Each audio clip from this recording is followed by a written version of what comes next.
लगातार हो रही भारी बारिश और तेज हवाओं के बीच नवी मुंबई महानगर पालिका आयुक्त डॉक्टर कैलाश शिंदे ने वर्षा प्रभावित क्षेत्रों का निरीक्षण किया।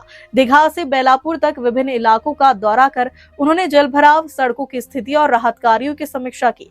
आयुक्त ने अधिकारियों को जल निकासी व्यवस्था में सुधार, गिरे हुए पेड़ों को तत्काल हटाने और नागरिकों की सुरक्षा को सर्वोच्च प्राथमिकता देने के निर्देश दिए। साथ ही मौसम विभाग की चेतावनी को देखते हुए नागरिकों से आवश्यक होने पर भी घर से बाहर निकलने की अपील की गई है। पिछले 4 से 5 दिनों की भारी बारिश और 60 से 70 किलोमीटर प्रति घंटे की रफ्तार से चली तेज हवाओं के कारण नवी मुंबई के कई इलाकों में जलभराव और पेड़ों के गिरने की घटनाएं सामने आई हैं। निरीक्षण के दौरान आयुक्त डॉक्टर कैलाश शिंदे ने महापी शिलफाटा मार्ग, एरोली, कोपर खैरनी, वाशी, जुईनगर, सानपाड़ा अंडरपास सहित कई संवेदनशील स्थानों का दौरा किया और जल निकासी व्यवस्था को बेहतर बनाने के लिए तत्काल तकनीकी उपाय लागू करने के निर्देश दिए। इसके अलावा अतिरिक्त पंप लगाने, ड्रेनेज लाइन की सफाई, सड़कों की मरम्मत, गिरे हुए पेड़ों को हटाने और मैनहोल की सुरक्षा सुनिश्चित करने के आदेश भी दिए गए। महानगर पालिका ने नागरिकों से बारिश के दौरान सतर्क रहने, पेड़ों के नीचे खड़े न होने और अनावश्यक रूप से घर से बाहर न निकलने की अपील की है।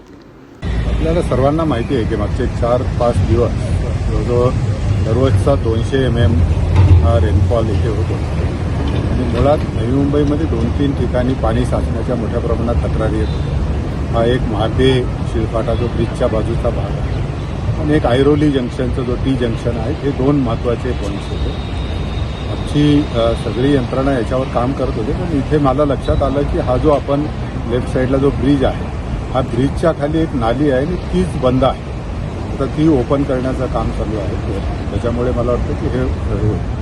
दुसरा जो आहे की MIDCने जे ड्रेन बांधली, त्याच्यावरची खालची ड्रेनच्यावर आणखीन एक ड्रेन फक्त मेशनरी वॉल टाईप आपण विटाचं बांधकाम केलं, तर ड्रेन खाली राहिली, त्यामुळे त्याच्यामध्ये पाणी जात नाही। आज तोही ब्रेक करून केला। मला वाटतं ह्या दोन्ही त्याच्यामुळे आपल्याला इथं आता पाणी साचण्याचा प्रकार जो आहे तो बंद होईल आणि टी जंक्शनलाही जिथे पाणी वरून येत होतं, आपण तिथे ऑलरेडी पंप लावले, आणखीन जास्तीचे ड्रेन होल तयार झाले आणि तिथले आता पाणी निघून गेलेलं आहे।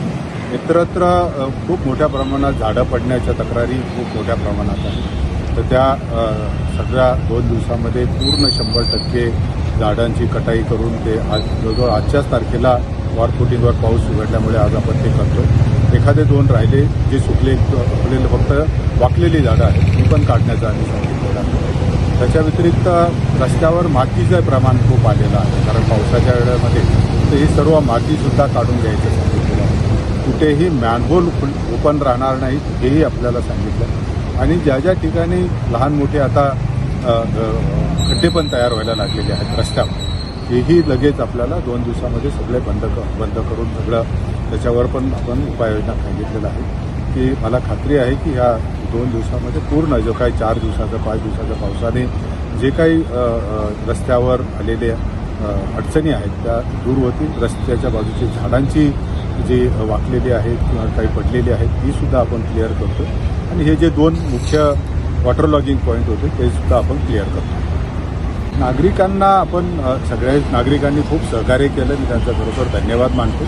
परंतु झाडं पडण्याचं प्रमाण किंवा पावसाबरोबरच हवाई 60 ते 70 ताशी वेगाने वारे पण वाहतात, त्यामुळे पावसामध्ये एकदा झाडाचं वजन वाढलेलं असतं, त्यावेळेस पाऊस येतो, त्यामुळे काही फांद्या पडण्याचे आहे। त्यामुळे मला मी आपल्याला सर्वांना विनंती करणार आहे की कृपा करून झाडाच्या खाली त्यावेळेस पाऊस असेल हे असेल तर उभं राहू नका।